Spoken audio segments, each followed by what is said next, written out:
Kurva yang melengkung habis ini artinya suatu saat wabah ini akan berhenti. Nah, garis ini mewakili kapasitas rumah sakit dan tenaga kesehatan. Jadi semua yang di bawah garis ini kemungkinan besar akan dirawat, tapi yang di atas garis ini kemungkinan besar kesulitan dan bahkan meninggal dunia. Nah, tugas kita adalah membuat kurvanya tuh nggak terlalu melonjak tinggi, sehingga semua orang yang sakit bisa masuk ke dalam rumah sakit dan ditangani oleh petugas kesehatan. Jadi gimana caranya membuat kurva ini menjadi landai? Orang itu sakit nularin orang lain. Nah, orang yang sudah sembuh, tubuhnya jadi punya imunitas, sehingga kemungkinan dia tertular lagi itu kecil atau hampir nggak ada. Sehingga caranya sebuah wabah apapun itu dari zaman dulu berhenti adalah ketika cukup banyak orang kena virusnya, lalu menjadi imun sehingga virusnya nggak bisa punya orang untuk ditularin lagi. Nah, kenapa selama ini kita perlu banget namanya social distancing atau ngejauhin diri? Animasi ini bagus banget. Ini contoh kalau semua orang bergerak bebas seperti biasa, nggak ada pikiran, semua tetap pergi konser, pergi jalan-jalan. Ini akan terjadi. Satu orang akan menularkan semua orang berbarengan, dan itu yang berbahaya. Seperti tadi kita ngelihat kurvanya ya. Pada akhirnya akan lewat dan pada akhirnya semua orang akan sembuh. Tapi karena kurvanya tinggi, banyak orang akan mati dalam prosesnya. Nah, yang terjadi di Cina dengan adanya lockdown, ditutup, membuat orang tidak sakit sekaligus berbarengan. Jadi kurvanya lebih landai kalau kalian lihat, sehingga memberi waktu untuk orang-orang menjadi sembuh dan akhirnya bisa melandaikan kurvanya.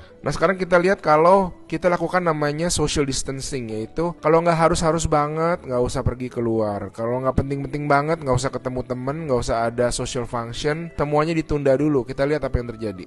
Nah, bahkan ini ada simulasi satu lagi. Kalau social distancingnya itu bener-beneran ekstrim, orang nggak boleh keluar, ada jam malam dan sebagainya. Ini yang terjadi. Kita lihat beda banget kan. Jadi ada orang yang akan tetap sakit, tapi mereka bisa masuk rumah sakit dan dirawat. Jadi teman-teman, please do your social distancing, stay at home, work from home, anywhere you can. Ada orang-orang yang nggak bisa, saya mengerti, tapi sebisa mungkin lakukanlah semuanya itu. A good way of doing it is to imagine that you do have the virus, yeah, and change your behavior so that you're not transmitting it.